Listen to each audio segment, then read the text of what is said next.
Hello everyone and welcome to my tutorial. So in this tutorial I'll be teaching you HTML in 5 minutes, but I won't cover everything that is related to HTML, but I'll try to teach you what it is and how you can use it to create web applications and websites. So some of the elements which are available in HTML are a div, a span, heading text like H1 up to H6, a paragraph, an input, a button, a select, a range, an image, audio, and some other elements which I won't cover in this video. So let's get started. I'll show you some of the elements in HTML. So we have an img for an image in HTML.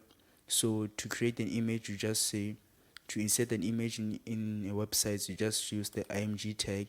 Then the source inside the double quotes, you enter the name of the file. So once I save this and go to the browser, it will be inserted in here. So as you can see, because I've linked my HTML to the CSS file, this image is round. So if I remove this line here, you will see it will fill up the whole page.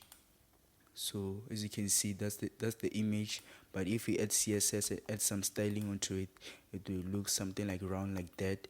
So we also have a button tag. So inside this button we'll just say hello world. So a button will be added into the website. So now as you can see, we have a button there. So like I said, we have CSS on this file, so that's why we see some styling there. So now we have a button here. When we put our mouse on top of it, we get that effect. We also have an input element, enter name. So once I save this, an input tag will be added here. So this is an input tag. As you can see, we have an input. We can enter something in here. That's a widget. So we also have H1 up to H6. So we can say H1 for heading 1, which will have the font size of this H1 will be a lot bigger than the other ones. So I'll just add 3 headings so that we can see the differences. So I'll save this. This is the H1, which has the larger font size. This is the heading 2. This is heading 3. So we also have a select element, so we can say select.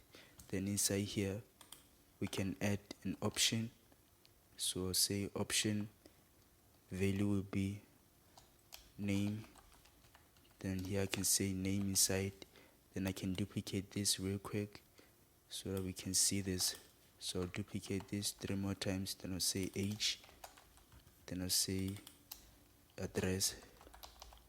So now when I save this and go back to the browser, we'll see some select. When I press this, we get some options here.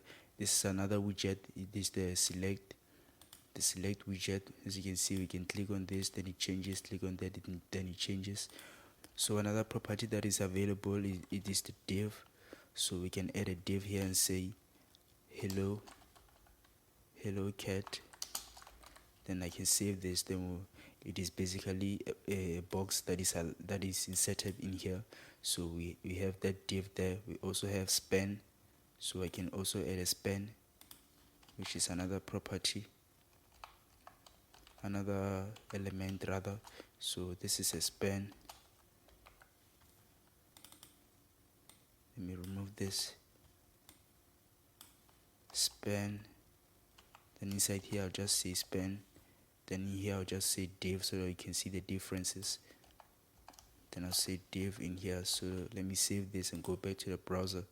Then we get a div there. They almost look the same, a div and a span. So we also have the paragraph element, which is used by entering a P. So this is a paragraph. So I'll save this and go back. This is the paragraph. It looks the same like the div and the span. That's what I have for you for now. So if you want me to make a full tutorial, just comment down below, then I'll make a full tutorial.